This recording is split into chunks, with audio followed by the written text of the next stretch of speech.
Assalamualaikum warahmatullahi wabarakatuh. Pada video kali ini kita akan membahas mengenai part of speech. Apa itu part of speech? Nanti akan kita bahas pada slide selanjutnya ya.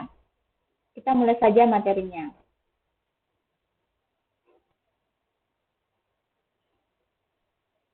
Okay, part of speech. A part of speech is a term used in traditional grammar for one of the 9 main categories into which words are classified according to their functions in sentences, such as nouns or verbs. Also known as word classes, these are the building blocks of grammar. Jadi, part of speech ini adalah bagian-bagian penyusun sebuah kalimat. Jadi kelas kata penyusun sebuah kalimat. Contohnya seperti ini. Ada kalimat, contohnya my mother goes to Makassar yesterday. Nah, dari kalimat ini dia kan terdiri dari beberapa kata dan beberapa kelas kata. Contohnya kita identifikasi kalimat itu ya. Tadi my mother. My itu adalah pronoun. Kemudian mother adalah noun, kata benda. Kemudian goes atau go itu kan kata verb, kata kerja. Kemudian my mother goes to Makassar. Makassar itu kata benda. My mother goes to. To itu adalah preposisi. Kemudian Makassar is noun. Kemudian yesterday is adverb, kata keterangan. Jadi dari satu kalimat ini terdiri dari beberapa kelas kata. Itulah yang dimaksud dengan part of speech. Jadi bisa kita lihat ya, part of speech itu bisa terdiri dari noun, kata benda, kemudian interjection, kata seru, conjunction, kata penghubung, kemudian preposisi, kata depan, kemudian adverb, kata keterangan, kemudian artikel, kemudian artikel ini merujuk ya seperti the, tapi nanti kita lihat penjelasannya. Kemudian adjective, kata sifat, kemudian verb, kata kerja, kemudian pronoun, kata ganti. Jadi inilah semua bagian dari part of speech. Kita lihat yang pertama, noun. Noun itu adalah a person, place, thing, or idea. Jadi noun itu bisa berupa orang, bisa berupa tempat, bisa berupa benda atau sebuah ide. Itu noun, kata benda.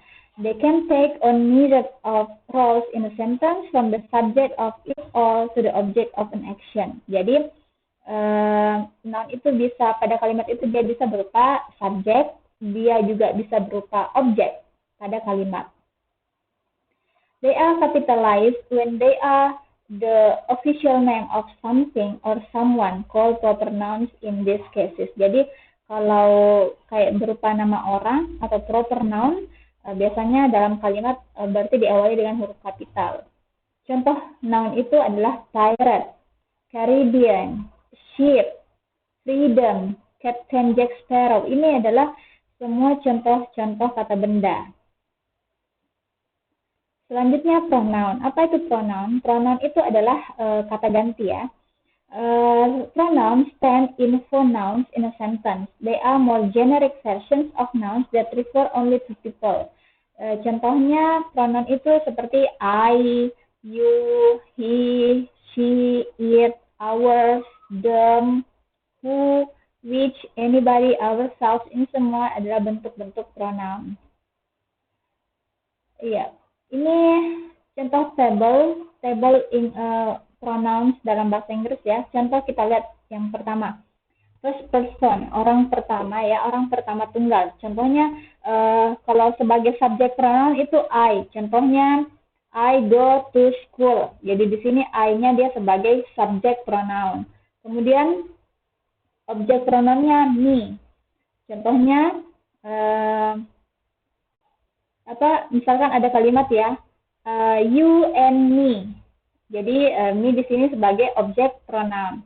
Kemudian possessive adjectives itu my. Contohnya my car, seperti itu. Kemudian possessive pronoun itu mine. Contoh dalam kalimat mungkin seperti the kids yours and mine. Jadi anak-anak itu adalah anakmu dan anakku. Itu penggunaan mine. Kemudian kapan digunakan myself itu untuk reflexive pronoun. Reflexive pronoun itu seperti contohnya I look at myself at the mirror. Jadi saya lihat diriku di cermin. Jadi I look at myself at the mirror. Jadi itu penggunaan perbedaan penggunaan kapan digunakan itu I, me, my, mine dan myself. Selanjutnya verb. Verb itu dalam bahasa Indonesia artinya kata kerja. Ini sudah sering kita bahas sebelum-sebelumnya karena kata kerja itu bisa berbentuk singular, bisa juga berbentuk plural, bisa berbentuk present tense atau berbentuk past. Contoh kata kerja banyak ya. Contohnya sing, dance, believe, swim, finish, eat, drink, be, became. Itu semua bentuk kata kerja. Kemudian adjective. Adjective itu dalam bahasa Indonesia artinya kata sifat. Jadi dia describes nouns and pronouns. Jadi dia itu menggambarkan kata benda dan kata ganti pronoun ya. They specify which one, how much, what kind, and more. Adjectives allow readers and listeners to use their sense to imagine something more clearly. Jadi adjective itu adalah karena dia berbentuk kata sifat, jadi itu menggambarkan noun atau pronoun. Contohnya kata sifat itu hot, panas, lazy, malas, funny, lucu, unique, bright, beautiful, poor, smooth. Itu semua contoh adjective. Kemudian adverb. Adverb itu adalah, kalau dalam bahasa Indonesia itu adalah kata keterangan. Jadi adverb itu menggambarkan describe verbs, adjectives, and even other adverbs. They specify when, where, how, and why something happened, and to what extent or how often. How often? Example ya. Kata keterangan itu seperti softly, lazily, often, only, hopefully, softly, sometimes. Jadi biasanya kalau kata keterangan itu ditanda dengan adanya kata huruf L-nya di belakangnya. Seperti softly, lazily, ya, seperti itu ya. Untuk kelas kata adverb. Selanjutnya preposition. Preposition ini adalah kata depan. Preposition shows spatial, temporal, and role relations between a noun or pronoun and the other words in a sentence. They come at the start of a prepositional phrase which contains a preposition and its object.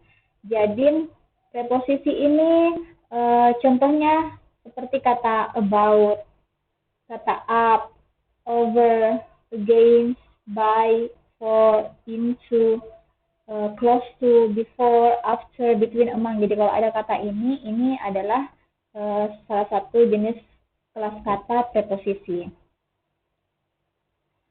Kemudian conjunction. Conjunction ini kata hubung ya. Conjunction join words, phrases, and clauses in a sentence.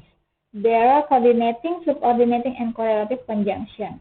Contoh conjunction itu seperti kata and, but, or, ya, yet, so, with. Itu adalah jenis-jenis conjunction atau kata hubung. Kemudian article and determiners. Article and determiners specify and identify nouns. And there are indefinite and definite articles. Jadi article dan determiners itu dalam bahasa Inggris, kalau articles itu seperti and the. Jadi misalkan ada dia berpasangan dengan kata benda. Jadi contohnya sebuah buku, book. Jadi bisa dipasangkan dengan a book. Kemudian a table atau the table. Kapan digunakan an? Kalau kata benda itu berawalan dengan vokal huruf a, i, u, e, o. Misalkan kata benda ya, eraser misalkan, an eraser. Jadi berawalan huruf a, i, u, e, o, baru kita menggunakan an, artikel an. Kalau selain huruf vokal kita pakai jadi a book, a table, a house, seperti itu. Atau the chair, the mobile phone, seperti itu ya. Kemudian determiners. Determiners itu seperti this, that, those, enough, much, few. Which word itu adalah contoh determiner. Contohnya this house atau those plate, ya, seperti itu. Penggunaan kata this, that, those itu adalah contoh determiner. Selanjutnya, interjection. Interjection itu kalau dalam bahasa Indonesia artinya kata seru ya. Interjections are expressions that can stand on their own or be contained within sentences. These words and phrases often carry strong emotions and convey reactions. Jadi, interjection itu kata seru yang biasa kita gunakan jika ingin mengungkapkan kekaguman atau sedih atau bentuk bahagia. Ya, contohnya seperti ini. Ouch, ouch, aha, oh, oh, hello. Jadi ini semua kata termasuk interjection. Kalau mungkin dalam bahasa Indonesia seperti waduh atau wow, ya seperti itu ya, itu adalah interjection, kata seru.